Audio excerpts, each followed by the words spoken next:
to drive away at Sully's. How about the Faraci?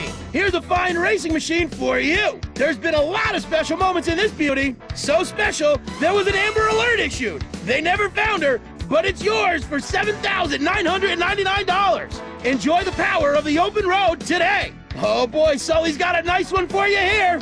The Emperor. Fast as hell, and the airbags have been successfully tested by the previous 3 owners. None of them are in the state to drive anymore, so the car is yours now for the low price of $12,999. Sully's has trucks too!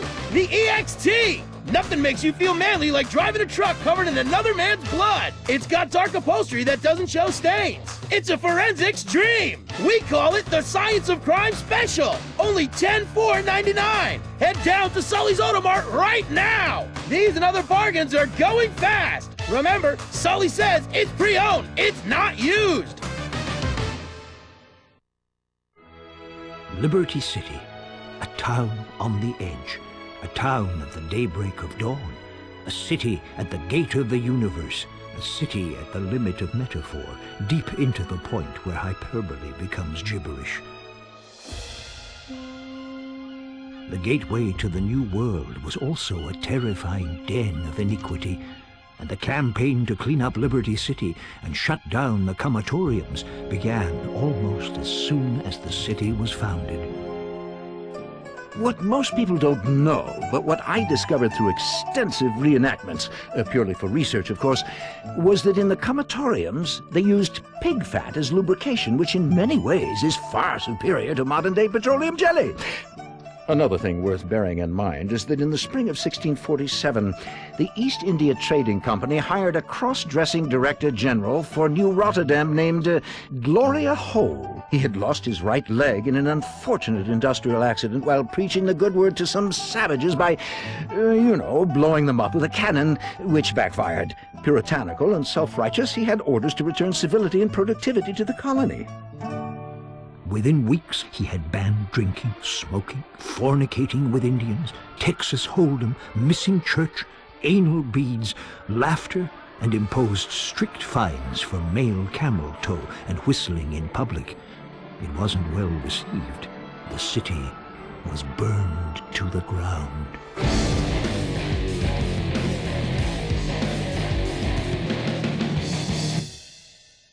Within a few years, New Rotterdam had become so diverse that the Dutch had become a minority in their own colony. Then, just like today, nobody paid attention to the Dutch and only passed through to get stoned or screw a hooker while pretending that they were going there to look at the depressing paintings and smelly stagnant waterways and wooden shoes. Diversity was troubling. And with diversity comes chaos, as we know to our peril today. Nietzsche said that, and he was so clever he ended up in a lunatic asylum. Then, leaders began to fear the worst.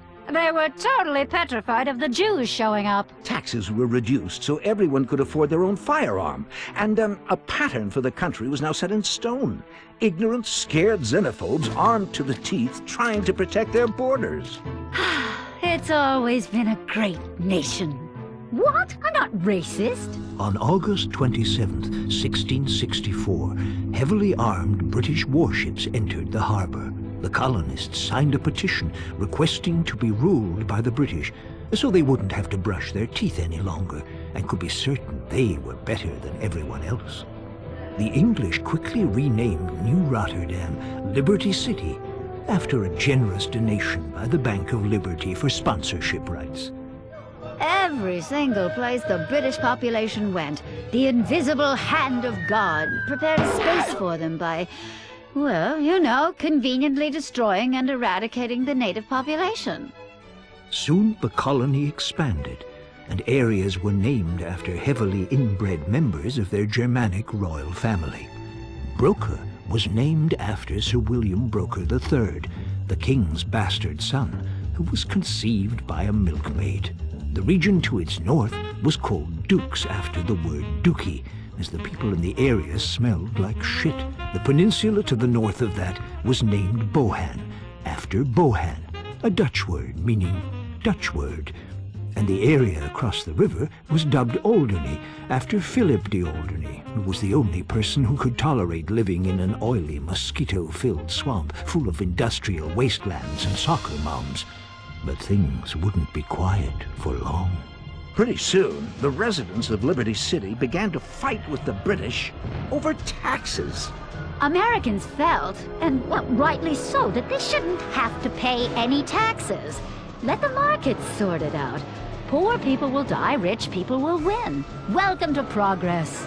And so began the American Revolution, a bloody battle by men and women who wanted to leave the tyranny of England's tax structure that paid for burdensome health care and unnecessary public education. This was a war agitated by a number of musket companies who knew they would win whatever the outcome. And of course you can still see that rich tradition today. Americans don't want health care or education. No, we want guns and fireworks shows and wars so politicians can invest in armament companies and clean up. And of course we want drugs. Oh, yes, lots of those. Strong ones you take with young co-eds when discussing their thesis and then begin to rub their thighs while they say, "Didn't I hear you on that documentary?" And you whisper to them until they pass out. But I digress.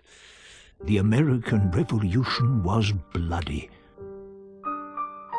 Soon the French joined in the war to help the struggling American insurgency. No, they did not. Yes, they did. They joined in by sending a big statue, which won us the war when the British all died laughing at a giant Martian transvestite eating an ice cream cone. Whatever. We saved their asses in WW too. Get me some freedom fries. The Revolutionary War quickly ended. Residents pulled down the statue of King George and melted it into gold chains, gold teeth, and golden toilet seats.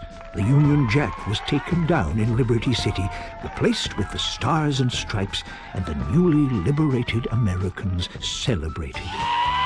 Soon this entrepreneurial spirit took hold, and Liberty City was unstoppable. Yes, although they were free, the people lived in squalor. You could buy a young boy on the streets for, a few pence. It was a great time to be in the top 5% of the population. It was a great time to be white. Yes, but soon meddlers like Alexander Hamilton and Thomas Jefferson came in to change the successful agrarian-based slave economy to one of excessive service fees for concert tickets and huge turnpike tolls. With slavery soon outlawed in Liberty City and the other northern colonies, righteous women were forced to spend time under the train tracks, servicing men for 3 pence. You could get your knob slobbed for less than the price of a donut. It was a nation on the up. The politicians were having a field day. You couldn't get them to vote because they were all out having their knobs slobbed. To keep the country moving forward, the capital of the nation was moved from Liberty City to a malaria swamp on the banks of the Potomac, miles to the south. Thankfully, the politicians moved out of Liberty City, and the stage was set for organized crime and mobs to really make a difference. The city soon became, well, a microcosm of all the contrasting elements of modern life. Palaces, self-extravagance, squalor, tenements, trannies, men, women, and children crowded together like a nest of cockroaches. Just like the Liberty City of today, only with less rich hedge fund dorks trying to be homeboys. With tensions rising and civil war on the horizon, Frederico Fitzpatrick planned to head off and teach the South a lesson. But before doing so, continued his great project to bring calm and civilization to all. A central repository for the most hopeless specimens of degraded humanity to get high in.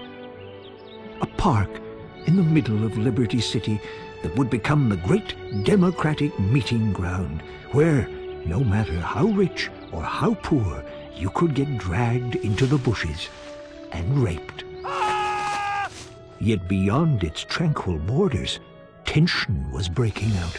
A lot of people were tired of living in black and white. They wanted color, and there were riots. There were kids sleeping in the streets, begging, willing to do anything for a nickel. And there were no taboos or TV shows to catch you doing what is natural between a man and a boy. The nation was sliding inexorably into civil war, which we'll leave until next time.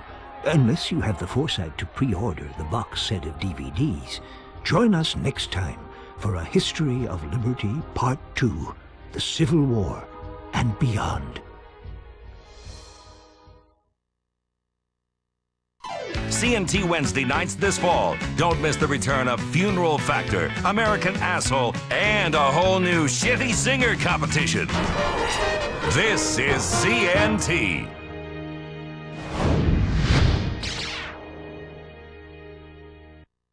My name is Brian O'Toole. As a kid, I always wanted to make a difference in my community, and I didn't read so good. Most careers were closed to me. That's why I joined the LCPD. Now I'm on the front lines, helping tourists and fighting terrorists. I rifle through people's bags on the subway to protect freedom.